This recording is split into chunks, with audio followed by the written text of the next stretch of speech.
So if I talk about this, people would resonate back to me, I don't know if I got what that takes, Kevin. I got kids. I got kids in school. I got jobs. I got demands on my time. I just don't have the kind of focus it's going to take to do that. Is that true? There's one thing all of us have. Same amount of time in every single day. Everybody has the same. It's the great equalizer, right? I have 3 children, a wife, multiple businesses, what we do with Uprising. I understand. But you have to learn to prioritize to make sure that you're focusing on the thing that he's called you to do to have the highest impact and not trying to do everything, right? Focus, immersion, okay? So, I want to talk about the science behind this.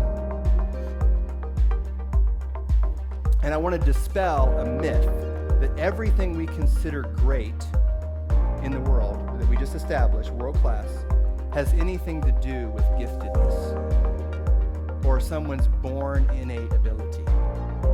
And I want to just tell you that all genius and all greatness is made. All of it. Just like a disciple. They're made, they're not born. You have to make a disciple, right?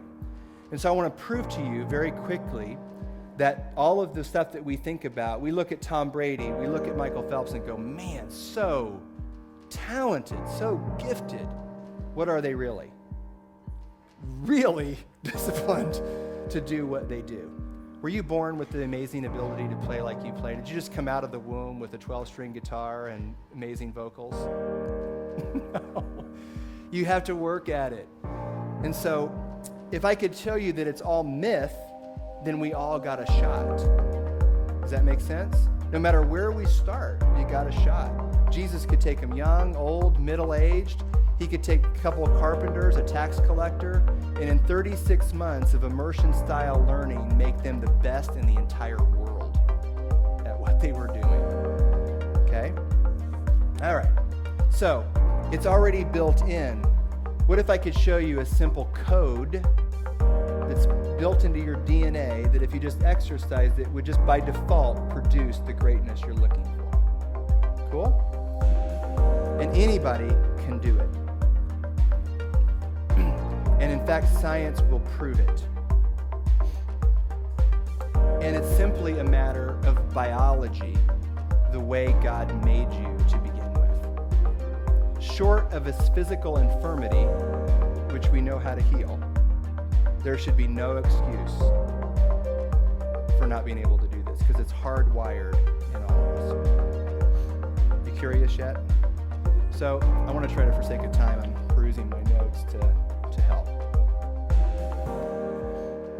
So just like the disciples, composers from the 19th century, every great writer from Shakespeare's time, the Renaissance, all of them, what do they all have in common?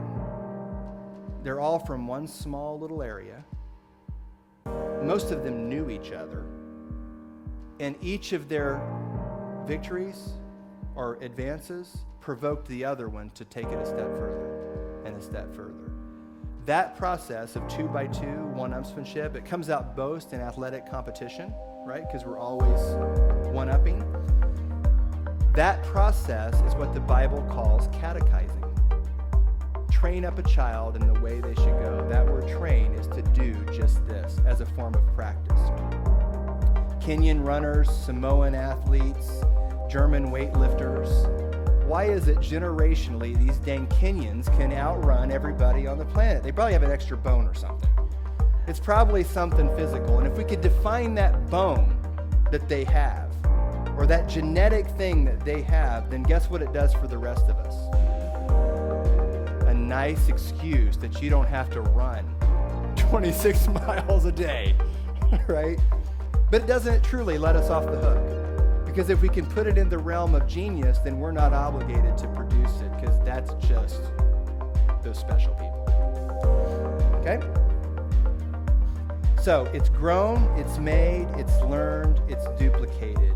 Every form of greatness. Einstein, Beethoven, Bach, Edison, Da Vinci, Angelo, Jordan, Lincoln, all of them, if you look back in their history, have one thing in common: total immersion on something they were passionate about and a relentless pursuit of it until it was present tense.